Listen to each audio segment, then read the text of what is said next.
guys, my name is Shay and welcome to my channel. Today I'll be reviewing Good Trouble Season 4, Episode 3, Meet the Boss. Don't forget to like, comment, and subscribe. Let's get it. The episode starts off with a mysterious woman on stage performing a burlesque show. Even though we don't see her face, we know for a fact from the trailer that this is Davia. Malika and Angelica are on the couch at the coterie having a glass of wine. Angelica wants to know how Malika's first day went working for Lucia, who is Angelica's ex. Messy, but okay. Malika says that it was stressful at first because she couldn't figure out what to wear. She mentions that the environment of the workplace was different than what she was expecting. It flashes to Malika coming to the office, and she's pretty much getting dismissed, along with getting the runaround from a few people. Even though I've never worked in a corporate setting, I can somewhat assume it would be like this in a way. Maybe, maybe not. I don't know. She is awkwardly introduced to Will, and he has Tracy, another coworker, show her around. Tracy is showing Malika around and gives her some fun details about Will. She shows them where the staffers work and answer calls. The tour is over, and Tracy goes to her station, and Malika isn't sure if she should stand or go ahead and sit down. Back to reality, Malika is saying that she thought Lucia would be the one to show her around, seeing as how she's the one who sought her out to get it, and questions Malika about what Lucia is like. Angelica says the main reason their relationship didn't work out is because Lucia would be more interested in her job than her, and that Lucia's work would be the main topic in any and every conversation. Malika apologizes for that, talking about her day so much. They kiss, and then Malika goes right back into talking about the job. Mariana's with Gina, Claire, and Rachel in her loft, and she is telling them about the game plan for Revitalize. She mentions that she will be in and out once she snaps a photo of their stolen source code, when they will sue them for copyright infringement. Rachel questions Mariana how she's been doing since Callie left, and Mariana tries to put on a brave face, saying that she's fine when we know that's not the truth. Rachel suggests that she can move back in, and Mariana's face is like, nah. She's having flashbacks right then and there when Rachel was staying with them, keeping her and Callie up all night with her snoring and other annoying habits.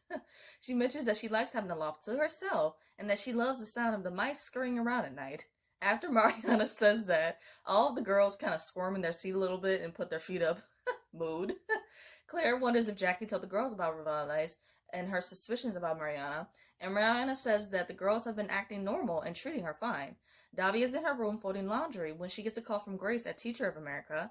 Grace tells Davia that when she showed Jesse her Fat Bitch video, Jesse sent it to a bunch of other students, which violates their morality cause. She says that they have no choice but to terminate Davia's contract, and I hate that for her. Like, Davia was genuinely trying to help Jesse, because I remember she wanted to try out for the cheerleading squad, but then at the last minute she was thinking about backing out. Like, Davia showed her that video in confidence, in hopes of inspiring Jesse, which she did, but unfortunately it came back to bite her in the ass, and that really sucks. Joaquin is sneaking into Alice's loft to search through the files of the tenants at the coterie. He is looking for his sister Jenna's file, but he has no luck. Mariana comes to the office, and the girls, who I don't know either of their names, but to be honest, it really doesn't matter. They offer her a jelly donut for her first day. Liza, who is the new brand project supervisor for Revitalize, comes over to Mariana to introduce herself. She mentions that she heard a lot about her from Jackie, and I'm assuming bad, but she tries to play it off. Liza gives Mariana a contract saying that if things don't work out with her and Revitalize, that she can't work at another beauty brand for at least 2 years. Mariana says that she will look over the contract, and Liza says to get it back to her by the end of the day. Will is giving the employees their assignment for the day, which is to write up a brief including an expansion of rent control. Afterwards, Will is heading to his office, and Malika stops him, wanting to know if he's looked over her proposal. Will says that he is all here for helping incarcerated women, and mentions the time that he dated a girl back in high school who was in prison for attempted murder of her boyfriend. He says that he dodged that bullet, and I guess that was meant to be funny, but you know how certain people's humor can be. And I'll just leave it there. Will says that he will get to her proposal eventually, and when another woman comes over, and Will just abruptly stops their conversation. The woman questions Will about Malika, and Will informs her that Malika is a former activist.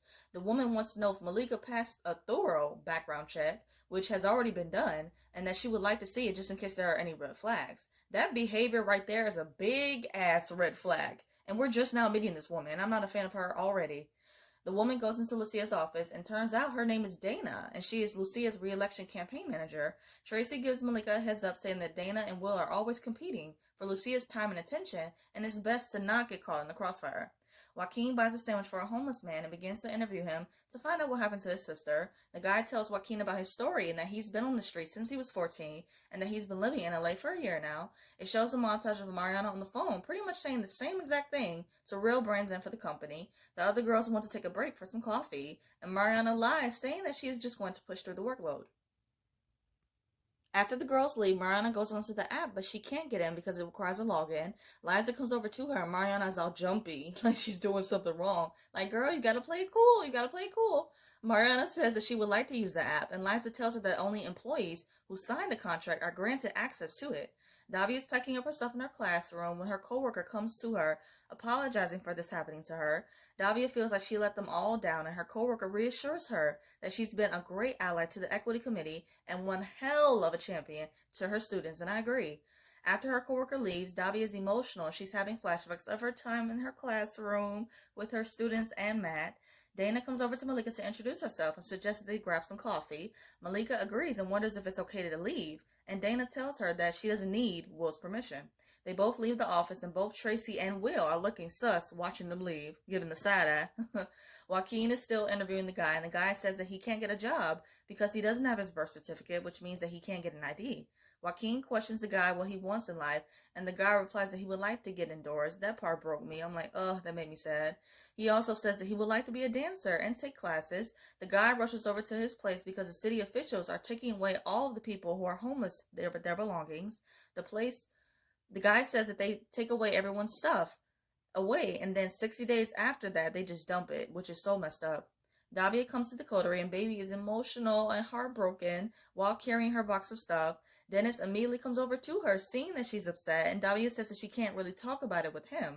Davia starts to doubt herself, saying that she's never going to be good enough for anything or anyone, and Dennis reassures her, like he always does, that she is good enough for him and everyone else that loves her. I know that's right. She mentions that being fired for that video she did brings up all the shame that she's ever felt about her body and herself. Dennis recalls the time that they sang at that club when she out-heckled the heckler. That was such a cute and hilarious scene, man. Like, just them singing for that minute alone before the microphone interference, that just had me hooked and so mesmerized. But then Davia going off on that heckler's ass, and Dennis just sitting back with the biggest smile on his face, loving every single minute of it. It just gave pure comedy. It is such a top tier scene for DAVIA, and it's one of those scenes that I still go back to and just watch because it still makes me laugh. Davia says that she was really defending him, and Dennis tells her that she needs to learn to defend herself. He tells Davia to use this as an opportunity from the universe to find her toast truck. Haha, because he has a toast truck, but meaning finding her passion.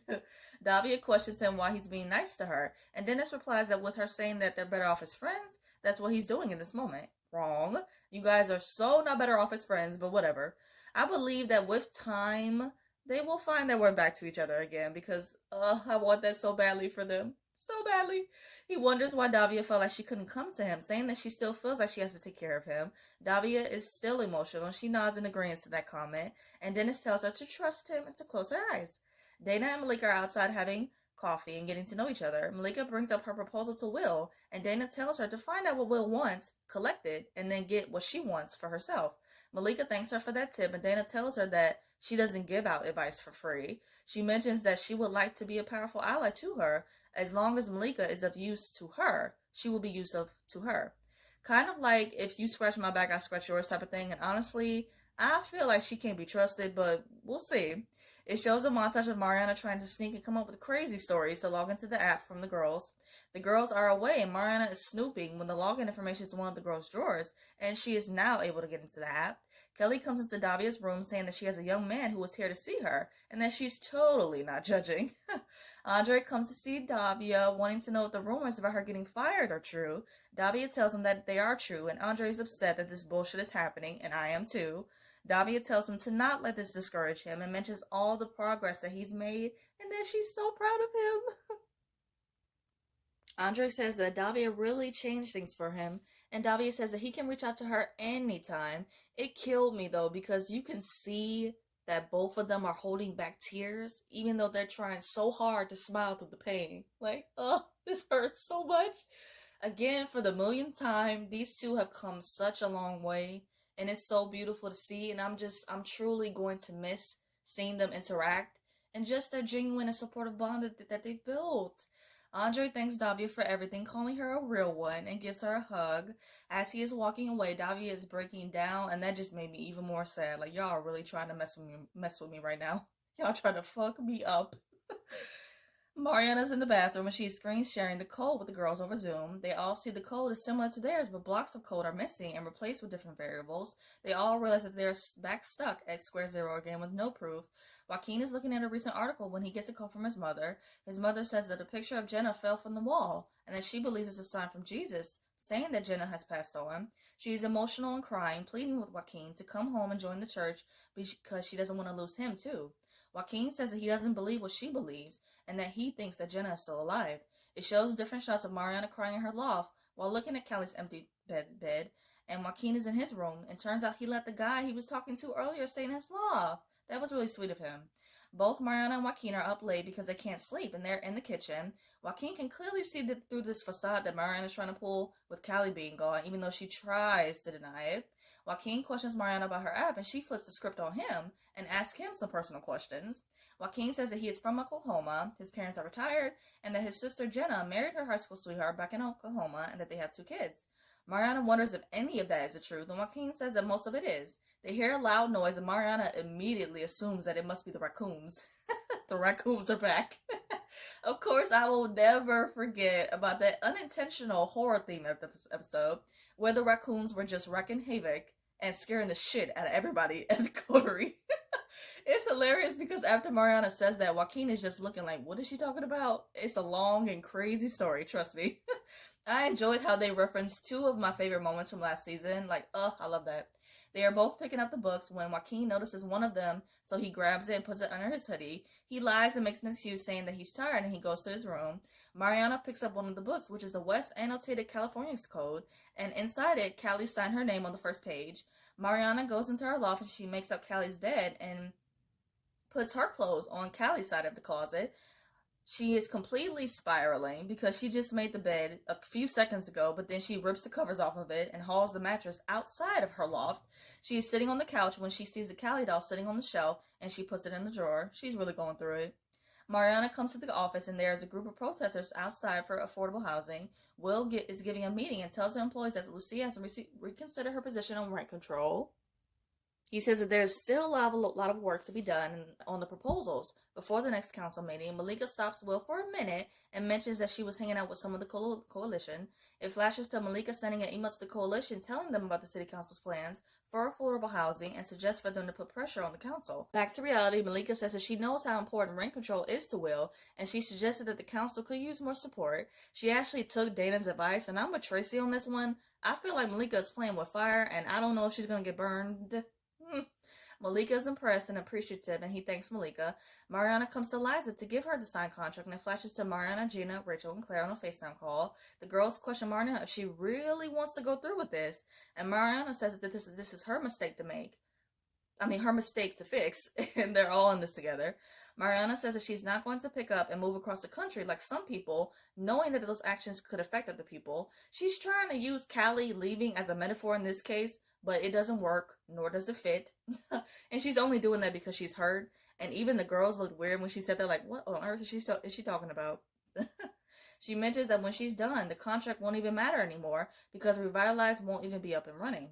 Back to reality, Liza welcomes Mariana to the team, and Mariana thanks her before leaving her office. As Mariana is leaving, when walking in the hallway, she bumps into Evan. He says that he has a few apps in development with the Hollis group and that they will be seeing a lot more of each other. Malika is telling Angelica about her day and what she did for Will. Angelica wonders if the plan worked, and it flashes to Lucia coming to Malika, telling her that Will emailed Malika's proposal to her and that she's looking forward to reading it. Back to reality, Malika apologizes again, and Angelica says that a lot of the Lucia talk is kind of a turnoff. Angelica wants to know if Malika likes her, and Malika says that she does. They go into the bedroom and they have a moment. Joaquin is looking at Jenna's Bible, and the guy comes over to him to question Joaquin about it. Joaquin says that he thinks that Jenna might have lived at the coterie at some point, and that he doesn't know where she is currently. As he is flipping through the pages of the Bible, Joaquin finds a massage card addressed to Diana Graham. It flashes back to Joaquin back in Alice's loft, and as he was going through the pile of files for the coterie tenants, he remembers seeing that name. Davia is doing her burlesque performance on stage, and it flashes back to Dennis telling Davia to close her eyes. Dennis tells Davia to picture what it would look like, her not beating herself up about getting fired, and to imagine doing something exuberant and outrageous. Davia opens her eyes and she has that spark. It flashes back to Davia on stage, and afterwards, the interviewer is asking her questions. Davia mentions that she has some dance experience and that she auditioned because she's like that they're looking for dancers of all sizes. The episode ends with Davia continuing to give her answer, saying that she wanted to do something that inspires her to love her body and to feel confident and sure that she deserves to be there. Come on, I love that. And it's such an inspiring way to end the episode.